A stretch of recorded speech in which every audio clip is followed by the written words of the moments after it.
Alors, si on a choisi de vous parler de ce sujet, petit spoiler, c'est quand même un marronnier chez nous, la data quality. Honnêtement, je pense que c'est le 5e ou 6e live qu'on fait sur le sujet depuis une dizaine d'années. Donc, autant dire qu'on n'a pas résolu complètement le problème partout, mais aussi parce que c'est un sujet central et que les outils ont changé, la possession de données a changé, les règles ont changé aussi un petit peu.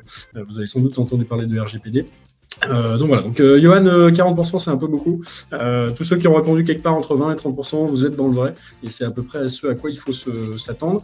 Et si on parle de data quality, c'est que quand même pour beaucoup, c'est un vrai gros sujet de performance marketing et de performance commerciale au niveau de l'entreprise. On passe beaucoup de temps à engager la conversation avec ses prospects ou ses clients, et qui quelque part, il faut savoir qui est qui, et derrière, ça va jouer sur beaucoup de choses, sur la capacité derrière à prendre la parole vers les bonnes personnes. En gros, pourquoi c'est un problème récurrent et pourquoi ça ne nous embête pas du tout de revenir sur ce sujet année après année, c'est parce que c'est un sujet qui est vivant, que bien souvent, sa base de données, à un moment, elle est rangée, c'est ce qu'on voit au fond de l'image. Petit à petit, on va rajouter d'autres données qui elles-mêmes sont bien rangées, mais pas forcément exactement de la même manière, qui viennent pas forcément du même outil, qui viennent pas forcément des mêmes personnes. Et puis petit à petit, comme ça commence à être un peu le bazar appelle le bazar, et on est en plein syndrome de Diogène, c'est ce que je vous montre là, avec des données qui s'accumulent, et au final, on n'arrive même plus à trouver quelles sont les bonnes données dans tout ça. Souvent, on perd un petit peu la trace.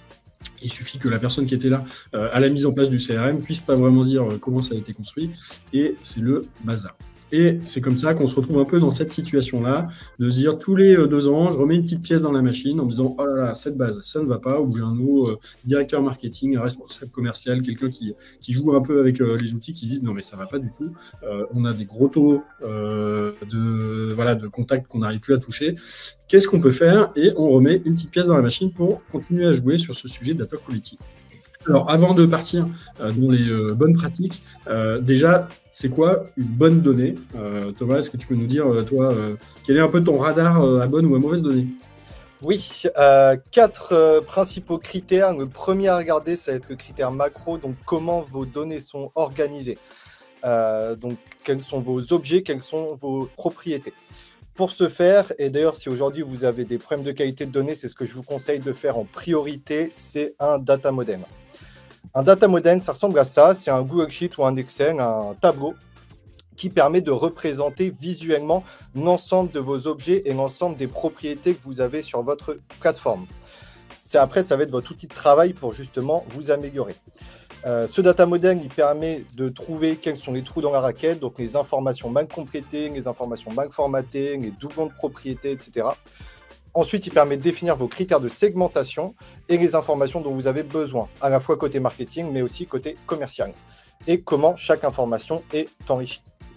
Et pour finir, le data model est primordial si vous avez une synchronisation entre un CRM et un outil de marketing automation, ou entre 2 outils, peu importe lesquels. Ça permet de mapper les propriétés entre elles, c'est-à-dire quelle propriété de tel outil va avec quelle propriété de l'autre outil, et ensuite de définir quelles sont les règles de synchronisation. Donc le data model, ça permet d'organiser et de visualiser et de travailler sur l'ensemble de vos données. C'est vraiment la première chose à faire. Ensuite, le second critère, on va avoir l'homogénéité, c'est-à-dire souvent la dualité entre champ libre versus champ fermé. Un champ libre, c'est un champ sur lequel on peut écrire absolument ce qu'on veut, alors qu'un champ fermé, on doit choisir des options. Ce qu'on conseille évidemment, c'est de privilégier au maximum les champs fermés. Ça permet de formater la base de données, ça facilite la segmentation, ça facilite le reporting, ça facilite tout. Et donc dans votre data model, vous pouvez identifier quelles sont les propriétés que vous avez aujourd'hui en champ ouvert que vous pouvez passer en champ fermé. Exemple avec une propriété pays qu'on voit souvent de base en champ ouvert alors qu'elle pourrait être en champ fermé. En haut à gauche, vous avez un exemple d'une propriété en champ ouvert. Donc on a France écrit en minuscule, en majuscule, on a français. On peut aussi avoir des fautes d'orthographe, etc. Donc ça veut dire dès qu'on veut segmenter des contacts à partir d'un pays, ça va être très compliqué parce qu'il va falloir exclure ou inclure toutes les possibilités différentes de chaque pays. Alors que si vous avez une propriété en champ fermé, on a juste la possibilité France. Et dans ce cas-là, pour la segmentation et le reporting, vous gagnez beaucoup de temps. Et en plus, vous pouvez dans vos formulaires faire des logiques conditionnelles. Par exemple, si pays est France, alors on demande le département. Si pays est États-Unis, alors on demande l'État des États-Unis, la province du Canada, etc. Donc, passez un maximum de vos champs au champ fermé. Alors, juste sur ce point-là, ça ne veut pas dire qu'il faut éliminer tous les champs ouverts, hein. Parfois, c'est intéressant d'avoir un champ ouvert. Ce qu'on va juste faire, c'est éventuellement de doublonner le champ, d'être très clair sur qu'est-ce qu'on met dans quel endroit, et après d'avoir des règles pour passer d'un champ qui est ouvert à un champ qui est fermé sur lequel on pourra faire des requêtes à terme. Et on verra tout à l'heure que l'IA commence à nous aider à faire ça de manière un peu plus systématique. J'écris à la mano ce que je veux et je vais en déduire des catégories un peu plus fermées sur l'autre champ. Donc ça, c'est quelque chose vraiment à avoir en tête qui est super intéressant. Tout à fait. Une question qu'on nous pose beaucoup là-dessus, c'est est-ce que l'intitulé de poste, on le met en champ ouvert et en champ fermé? Ce qu'on conseille, c'est d'avoir une propriété intitulé de poste en champ ouvert pour les commerciaux, pour qu'ils aient exactement le nom du poste de la personne. Et ensuite, avec l'IA notamment, passer ce champ ouvert dans une autre propriété en champ fermé pour que le marketing puisse segmenter les campagnes en fonction de est-ce que c'est marketing, est-ce que c'est RH, est-ce que c'est commercial, etc. Donc les deux sont possibles et peuvent travailler ensemble, bien sûr. Ensuite, la validité et la récence. Donc, le bon chiffre était 25 à 35% des données d'une base deviennent obsolètes chaque année, dû au fait que les gens changent de poste, changent d'entreprise, changent de métier, dû au fait que les entreprises changent elles aussi. Et donc, il faut structurer un cleaning et un enrichissement continu de votre base de données pour ne pas vous retrouver d'ici 3 ans à avoir une base de données qui est obsolète.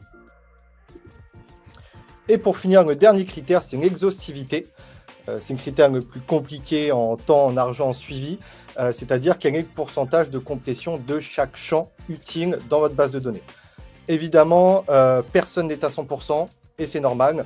L'objectif, c'est, via le data model, d'identifier les champs principaux dont vous avez besoin et de se rapprocher au maximum de ces 100%-là pour ces champs principaux-là. Et donc, pour ce faire, dans votre data model, vous pouvez définir quelle est la méthode d'enrichissement de chaque propriété. Ce que j'observe, c'est que si on n'identifie pas clairement quelle est la méthode d'enrichissement d'une propriété, elle ne s'enrichit pas. Donc, est-ce que c'est via un autre outil? Est-ce que c'est via un workflow? Est-ce que c'est manuellement que les commerciaux remplissent? On y reviendra un peu plus tard. Est-ce que c'est via des outils d'enrichissement comme Breeze, Drop Contact ou autres? Donc, définissez la méthode d'enrichissement et le pourcentage de complétion dont vous avez besoin. Et encore une fois, l'objectif, c'est pas forcément d'avoir 100% ou même un niveau très élevé, c'est vraiment de prioriser, de se dire pour quel type de contact, pour quel type de société j'ai envie d'avoir telle et telle information, pour prioriser vos efforts. Le 100% sur tous les champs, il faut juste oublier, à moins d'être dans un marché où il y a 30 clients potentiels. Mais voilà, donc le but, c'est pas d'être parfait, le but, c'est de se mettre en chemin vers une situation qui est meilleure et surtout d'être très lucide sur là où vous en êtes aujourd'hui et pourquoi vous avez parfois des champs qui ne sont pas complétés et de mettre en place après opérationnellement ce qui va permettre de le faire. Et ça sera pas mal de choses qui vont arriver par la suite. On va vous donner quelques petits billes pour vous simplifier le boulot. Maintenant qu'on a dit ça, qu'on a vu un peu les différents critères, si vous deviez vous noter de 1 à 5, 1 c'est pas bien, 5 c'est bien, en gros on va le faire comme ça. Dites-nous juste un peu d'où vous partez là dans vos bases de données respectives. Voilà, personne regarde, personne n'ira juger. Voilà, c'est entre nous. Donc n'hésitez pas à nous dire là-dessus, on va jeter un œil dans les commentaires. Et puis tout ça va nous permettre de passer à notre première grosse section. Ensemble, on va regarder ça tout de suite. Je mets le petit jingle parce que vous aurez tous les replays. Ensuite, les slides, dont vous pouvez regarder aussi à tête reposée ce qui va se passer.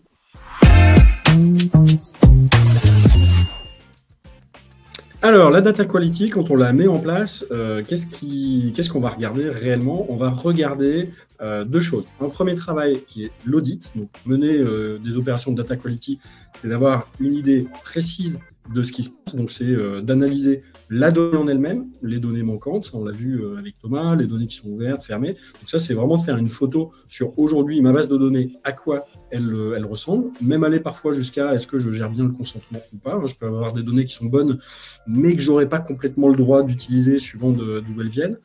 Et puis, la deuxième chose, c'est de regarder tout ce qui va autour de la data en elle-même, en sortant un petit peu des informations, de regarder en termes de process, de système, de sources de données, ce qu'il se passe. Est-ce que finalement, j'ai mis en place à l'instant T les choses qui font que c'est normal que j'ai de la bonne donnée dans quelques mois, dans quelques semaines. C'est vraiment ce côté, est-ce que les commerciaux sont formés? Est-ce que j'ai le CRM rendu obligatoire des champs? C'est-à-dire je ne peux pas enregistrer des fiches, je peux pas faire certaines actions si je n'ai pas bien renseigné là-dessus. Est-ce que j'ai mis en place du reporting? Donc ça, c'est le premier gros sujet. Le deuxième gros sujet derrière, c'est de passer à l'action. Et l'action, elle se fait en deux moments.